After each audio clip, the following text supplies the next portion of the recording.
breaking cycles. We're changing things here. And if we keep on doing the things that maybe were taught to us and were taught to our parents and our grandparents and so forth, then we're just continuing a cycle where it's all about other people's needs to be more important than ours, when we are equally important and we equally deserve love, respect, care, appreciation, and of course, compassion. Hi, and welcome to the Motherhood Kit. I'm your host, Yamel Belen, a registered nurse, doula, lactation expert, business owner, and most importantly, I'm a proud mom of 5. Join in weekly as I share my wisdom and dive deep with parenting experts to empower you with your very own toolkit to help navigate the ever-changing seasons of motherhood. From prenatal excitement to the real, raw, sometimes harrowing, and often hilarious sides of mothering.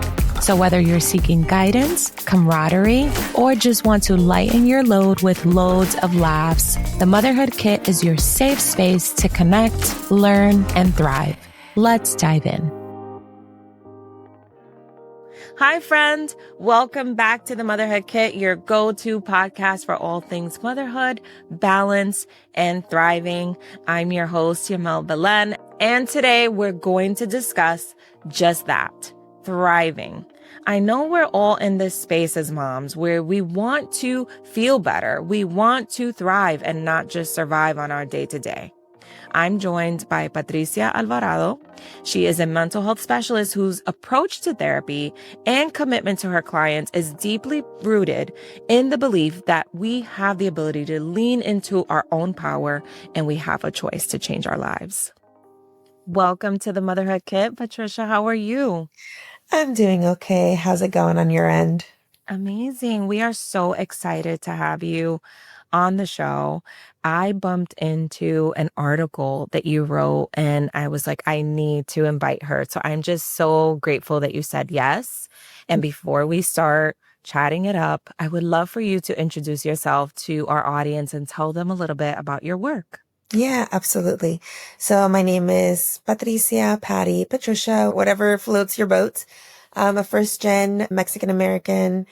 My parents grew up in Mexico, in like the northern part of Mexico, and migrated to the United States in the mid-'80s. And so I was born and raised in LA. I'm from Southern California. I'm one of 5 siblings. And all the things related to mental health is really what I talk about. But my bread and butter, I guess you would say, is trauma, PTSD, complex trauma, and EMDR therapy. Which EMDR therapy, some people may or may not know about it, but it uses rapid eye movement to help us decrease negative beliefs that we have about ourselves, whether it would be mom guilt or shame or sadness, frustration, PTSD, postpartum. It helps be able to work through a lot of these things that come up for us. And so I do own a group practice based out of Los Angeles. I'm also licensed in New York City. I lived there for a couple years, and I'm a mama of an almost 3-year-old. He will be 3 in about 3 weeks. So Amazing. He keeps me very, very busy here at home. And I also am a mama of a 1-year-old Labradoodle named Charlie.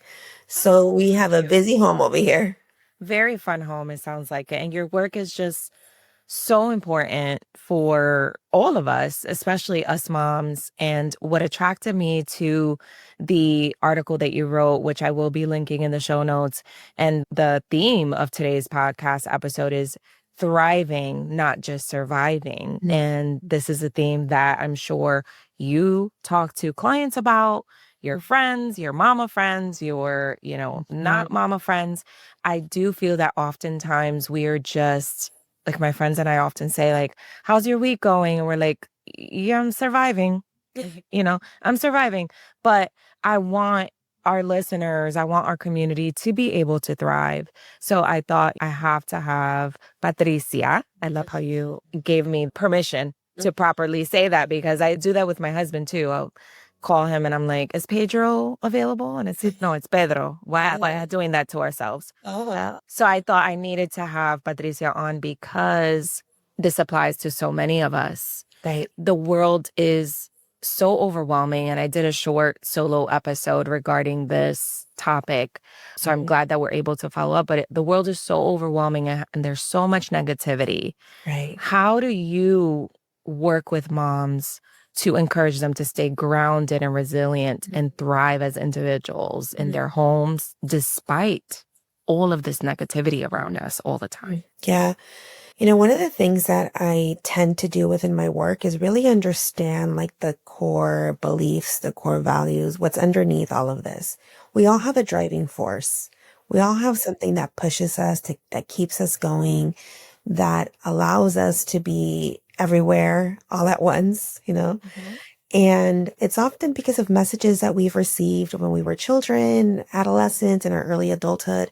And so I really tend to focus more on the why. How come, why is it that you function in the way that you do when we are trying to do all at once, which can become so overwhelming? And so once I'm able to understand where that message came from, it could be something like, I was never able to sit down when I was a kid. I was never able to have a voice. I was never able to have fun, to be a child. I always had to take care of my siblings, or I had to take care of the home. I had to be parentified, right? Is that word that we sometimes hear in Yes. the community. And so within my work, I really try to help moms understand their why, like what is their driving force, what pushes them to get to be in the spaces that they find themselves in order to be able to help them heal, to be able to go from that survival mode to really feeling proud of the way that they're showing up within work, within their home, with family, friends, with their children and community. Because when we're often functioning from this place of scarcity or survival, we're not always proud about the way that we're showing up. And so understanding that really helps people look inward and see what needs to actually be different to be able to feel better. And as you're talking, I mean, first of all, you're so soothing, but as you're talking, I'm looking inward. I'm thinking about myself. Why? And you started saying that. I'm like, how would that work? But yeah, why? What is it that is forcing you to think this way? What is it that is encouraging you to feel like you have to have everything right? And I love that you touched on specifically childhood. And this is something that I'm hearing a lot is parenting or mothering from a space of trying to heal our inner child. Do you see that a lot with moms that you work with? And can we talk about that a little bit? Because I see that a lot. I see that with myself too. And it can cause quick burnout when you're trying to fix that part of yourself through raising your children. hmm Well, I can use myself as an example. I think that many people that are in the mental health field, we also have a driving force, like what pushes us. And oftentimes it's because we've experienced anxiety, depression, PTSD, trauma, etc. So we all have a story that brings us to these spaces, right? And so for myself, something that I tend to reflect on is how when I think about my childhood, I can acknowledge some good moments, but in general, I feel like my childhood wasn't the type of childhood that I hear other people have. Like I hear other people sharing stories and talking about friends that they've known since they were like in diapers. And I don't have that. And for many reasons, because we moved around a lot due to finances, housing issues. We moved to Mexico for a couple of years. A lot of things were happening. And so my world often felt kind of out of control. And I don't ever believe that I had like a childhood. Like I don't feel like I had fun. And so now as an adult and as a mom, I still feel like I'm a new mom. I'm still trying to figure life out over here with my toddler. I'm still trying to figure life out with my toddler. But what I've noticed is that I have given myself permission to play. And it's not all the time because it's not always perfect over here, but I will sit with him and we'll be playing or building Legos, or, I'll be running around with him in the yard, just allowing myself to play and put the phone to the side. And that has been such a game changer for my own healing because I didn't realize how much fun play is until I have a son, until I have a toddler. And so that I think has really helped my own healing. And it's something that I bring up in my work too, about allowing moms, allowing parents the opportunity to play Yeah. judgment free. Yeah. I love that. Yeah, as you're talking and I am listening and I love your reflection and that you're able to identify parts of your childhood that probably led you to what you're doing right now. Hmm. But it's almost like I'm piecing the pieces together for myself with things that I necessarily wasn't allowed to do in my childhood. Or, I was a teen mom. So I'm trying to also heal that version of myself. And I see so many other fellow moms that, even if they didn't have a traumatic, I don't want anyone listening to think that you're only healing your inner child if you had a traumatic childhood. That's not necessarily the case. And also the other part is that what might be difficult for you could be really easy for others, and what might be really easy for others or might be hard for others could be really easy for you. And I Hmm. say that because everybody processes experiences differently. And it doesn't have to be this big, huge trauma where, like, I don't know, there was like a car accident or something. It doesn't have to be like that. But simply, sometimes even having, like, being an only child and then having siblings, Hmm. that can be really traumatic for us because we were used to just having our parents to ourselves. And then suddenly there's this new, like, person that we're supposed to love and care for.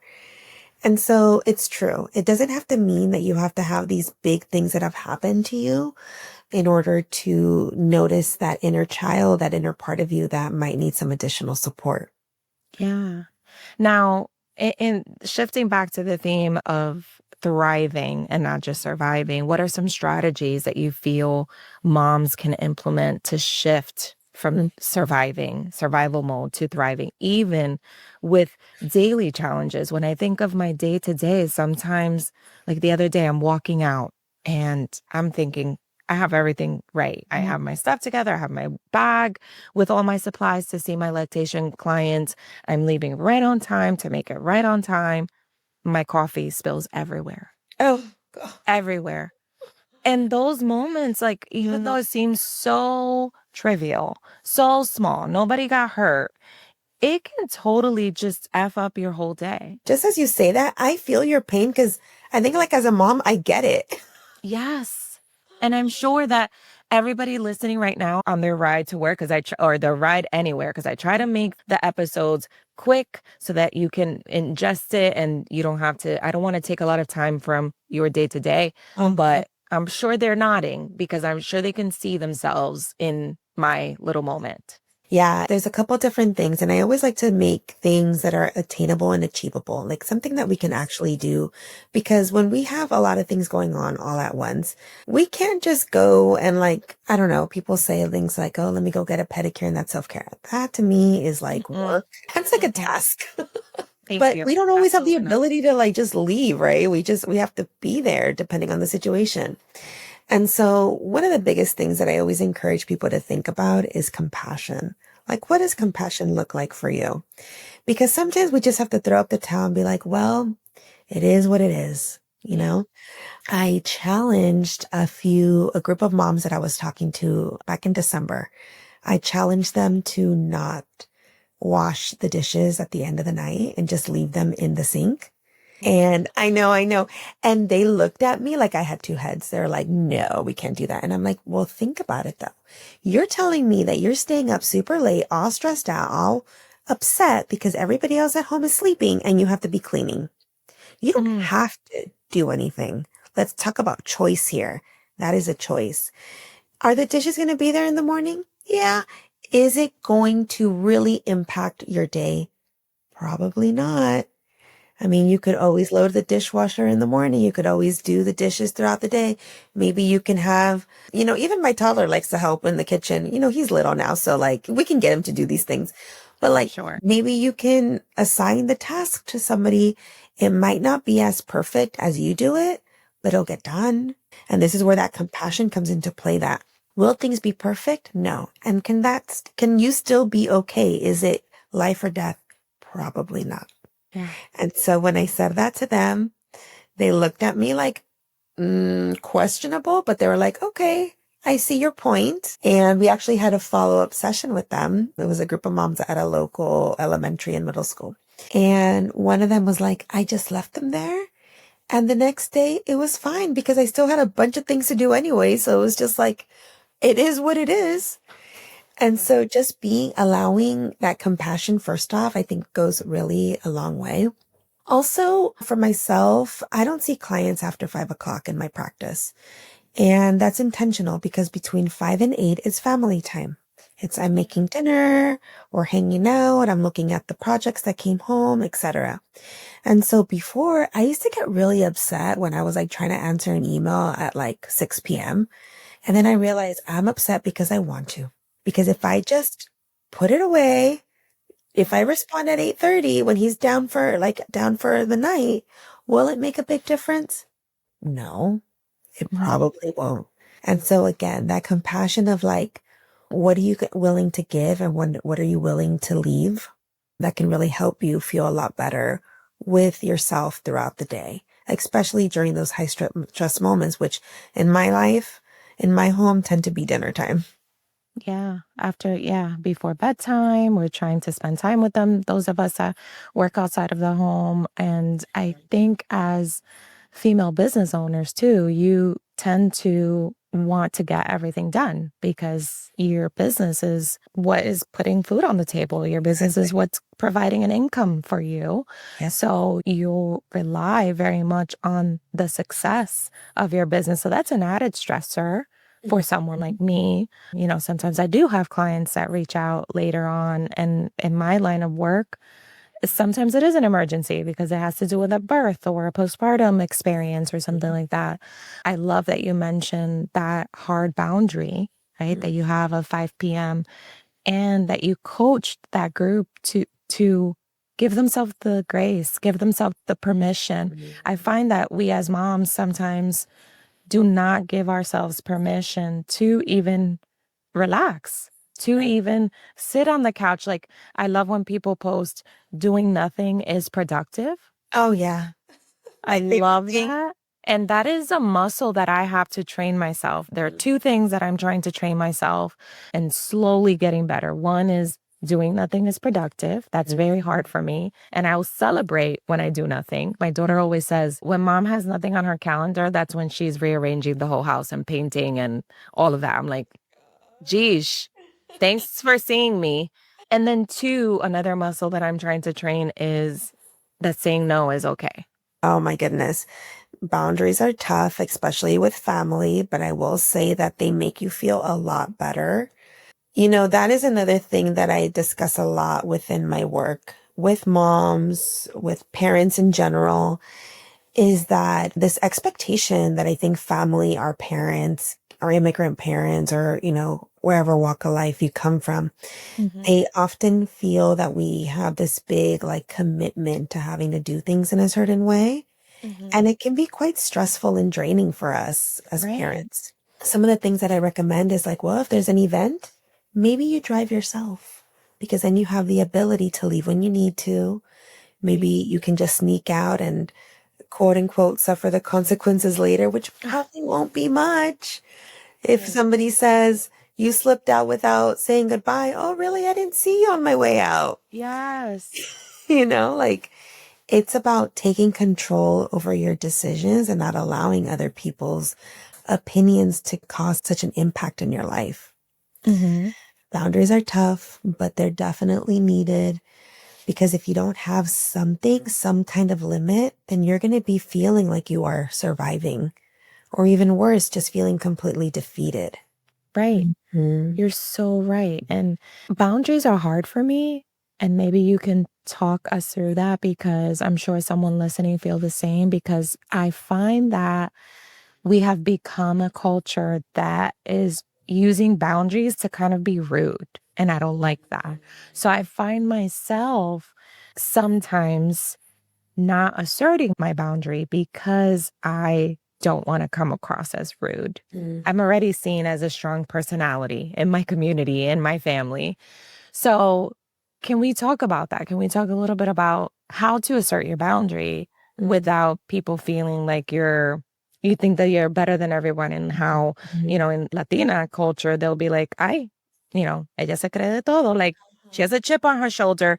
And it's just you're asserting your boundary. Like, for example, Mhm. I don't like something so simple. I don't like shoes inside my home. And my dad, I don't know if he's joking with me. I still don't understand, but he gets so bent out of shape. I've even bought him like the little shoe covers, and he'll say, ay, por eso que no me gusta venir para tu casa. He'll say, that's why I don't like to come here. I'm just saying those shoes. I'm not saying you have to have this rule in your home. I'm just saying my home, I don't like shoes inside the house. Mhm. So I would love to hear your feedback regarding boundaries and how we as moms can make sure to assert our boundaries and not feel bad about it. Right. Well, the first thing that I want to highlight is that boundaries, think about boundaries as a way to bring people closer and not pushing people away. Mm, amen. Okay. Because the thing about that is that oftentimes people that maybe are not too familiar with boundaries might think like, oh, she doesn't want me around, or, she's mad at me, or they start making these assumptions. But the reality is that let's just say they are around and you're not, and you don't really want to be around them at that moment. You're probably going to be upset and bothered and annoyed that you have to do something that you don't want to do, that you're doing something that is not aligning. And so if you can keep that in mind, that boundaries at the end of the day will help us bring people closer, then you might feel a lot better about executing or exercising boundaries. The other thing that I encourage anybody listening to keep in mind is that boundaries can be flexible. They don't have to be so black and white. There can be some gray. They can bring some color in there. Maybe you can't help your cousin fill out this application today, but you can do it tomorrow afternoon. Say Yeah, that. for sure. Or maybe you only have an hour, or not even an hour, it's too much time. Maybe you only have 5 minutes. Maybe you only have 5 minutes to be on the phone because you have to do something different. Say that. Hey, I only have 5 minutes, but I wanted to make sure I answered the phone. What's up? Giving the expectations, managing expectations will take you a long way, and it will allow you to feel like you can be flexible. It's not coming off as rude. And, at the end of the day, like, if you don't want to help anybody, no is the right, or no is a complete sentence. Mm. No, thank you, or just no. You don't have to say the thank you part. You could just say no. However, depending on the circumstances, if you want to help and support, or, if you want to help and support somebody, then you can do that, but on your own terms, not on theirs. People will push you as much as people will push you as much as you let them. And so you're the one that gets to decide how much they push. I love it. Those are great tips. And I especially love that basically gave us that tool that boundaries are to bring people in. And we can explain why. Maybe I need to explain a little bit more to him as to why shoes are no in my house. And maybe that'll make sense. Like, I'm not trying to, or maybe I need to bring him in by saying, hey, what are your favorite sandals, house sandals? Let me get you your favorite house sandals to keep here because it's very important to me for you to come here. And I'm giving you all this example for free. Very important for you to come here, for you to come here. So perhaps by me doing that little trick, it'll, signal to him, like, I'm not trying to push you out. I'm not saying don't come in my house. I'm just saying I don't like shoes in the house. That's my boundary. And who knows, like maybe if you want to, you don't have to, you're not his therapist, but you can also explore how come shoes are so important for you in the house? How come shoes in the Mm. house are so important? Because what about if he didn't wear the right socks that day and he just was feeling embarrassed? Yeah, I can agree with that. Yeah. Yeah, what about if he's like dealing with like like he's feeling self-conscious, like some odor issues, or like, what if something else is happening? What if shoes for him, are very important because of childhood not having shoes? I don't know. Mm. Like, Mhm. what is the emotional attachment? And again, like, you're not his therapist, so it's not like you have to, like, you explore as much as you want. But it Yeah. could also be helpful to gain an understanding of, like, what is it about shoes that you need to have them on? I love that. I love that approach. And then who knows, maybe he'll be like, just cause. Or maybe he'll Right. actually tell you, but that might be too vulnerable for him, or maybe he'll actually tell you, like, the reasons why. And I always Yeah. say to like these kind of conversations, it could be helpful to have them in a place where it is like a non-threatening environment. Mm. Like, let's just say you guys are like at lunch, like, hey, dad, like, I really want to understand, like, what's up with this? I didn't think the shoes were so important. It doesn't have to be like this big thing where like, let's sit down. It could be non-threatening environment. You're just having lunch, casual lunch, and it's brought up. Who knows? You might be able to get a different response. I'm going to try that for sure. So the article that you contributed to, Latina Moms, The Struggle of Thriving and Surviving, touches on redefining what it means to thrive as a mom. And we all know Latina moms, moms of color, we're raised to believe that we need to do it all. We have to be successful. Our home has to be clean. We have to cook every day. We have to take care of the kids. Plus, we have to nurture our partner. Everything, right? Mm-hmm. How do you think we can redefine the success, like our success, to match our values while somewhat staying true to our culture? Because as a Latina, I do love my culture, but I do know that some of these things that were ingrained in us aren't necessarily healthy. Well, one of the biggest things is picking and choosing what makes sense for you. I won't say I'm the best chef, but nowadays, yeah, I'll cook dinner every night because that's important for me. It's important that my family is having a home cooked meal. Not all the time, let me tell you. But at least Monday through Thursday, tonight we'll eat out, but Monday through Thursday, that they're having a home cooked meal. That's important for me. That's, yes, that is part of my culture, but it's also the why. Why is it important? Because I like to see his little face when he's tasting something new. Because I like to make him happy when I'm giving him something that he loves. And so I think the first thing that I would suggest is thinking about what are the things that make sense for you that you enjoy, and what are the things that you don't enjoy, but you're doing them out of what you think is obligation. When we can now start understanding, like, what do we actually like to do? It can help us feel a lot better. Example for me, I hate cleaning the bathroom. I do not like it. And I'll do like the minimum. Like I'll put like the Lysol thing and I'll scrub it a little bit. Am I on my hands and knees cleaning that toilet? No, I'm not. And so because of that, somebody else does that task now. Yeah, I Because love that. in my culture, it doesn't matter what you don't like. You do it anyways. Yeah. And now it's like, well, I don't want to do something that I don't want to do. And if I have the ability to have somebody else do that, or we're exchanging tasks, why not? And even with my son, he's almost 3, but he has little responsibilities too. Like he has to put his clothes in the hamper.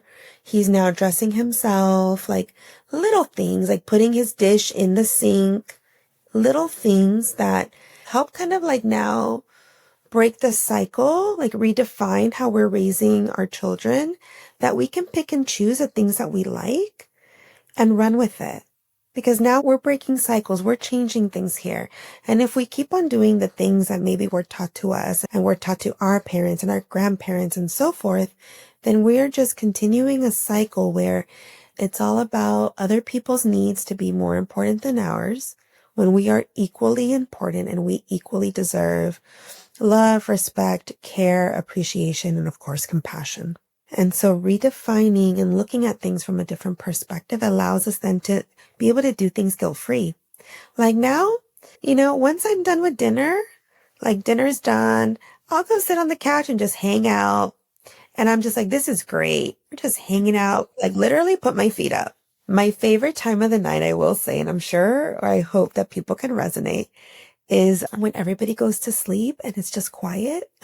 Oh, And my favorite self-care tip is laying on the floor or like on a yoga mat, like in Shavasana, like corpse pose, I guess they call it. Just laying there and just allowing my body to feel like the earth is really soothing for me. That helps me feel a lot more aligned. I'm a lot more present. And also moving slowly throughout your mornings. I think it's another big one if you're able to. If that means like if you need to be out of the house by like 8 a.m., maybe you need to wake up like at 6 and just have a slow like morning where you're like slowly getting up, maybe stretching before the house opens up, so to speak. yeah. These little things that you can find like pockets of peace throughout can help us feel a lot better in the midst of ongoing responsibilities and chaos that we might feel we're living in. Yeah, I agree. Love it. Two snaps. And I always talk about closing the house, and we talked about it in a bedtime episode. So, yeah, waking up before I open the house is also great, even though that's not one of my strong suits, I'll be honest, because this is a safe space. But when I do it, I have an amazing day when I wake up before the house is open. Say, So, I will say I'm not a morning person, but when I do it, and it's with intention, because I will not wake up by myself. Like I need an alarm, and that I snooze. But when I do it, I'm like, wow, I feel so good there. Like I feel like, wow, it's already 10 a.m. and I've done so many things. I feel yeah. really productive. I feel really grounded. And Yeah, that and it's so feeling, helpful for our mental health and contributes for us to thrive, which is, of course, our yeah. theme here. I'm so happy that we had this conversation, and I think that our listeners are really going to leave with some actionable steps and some tools for their toolkit to be able to thrive and not just survive. I think your Mhm. clients are just incredibly lucky to have you, and that little boy sounds like he just has the most amazing mama. Thank you so much. Bye. Bye-bye. Thank you for joining us on this episode of the Motherhood Kit. I hope you're leaving with some valuable insights and tools to help you navigate the challenges and emotions of day-to-day mothering. A special thank you to Patricia for sharing her expertise and giving us tips on how to heal, grow, and thrive as moms. Let's continue the conversation. You know, I love to chat. Connect with me on Instagram at Yamel Belen, on TikTok at The Motherhood Kit, or on YouTube.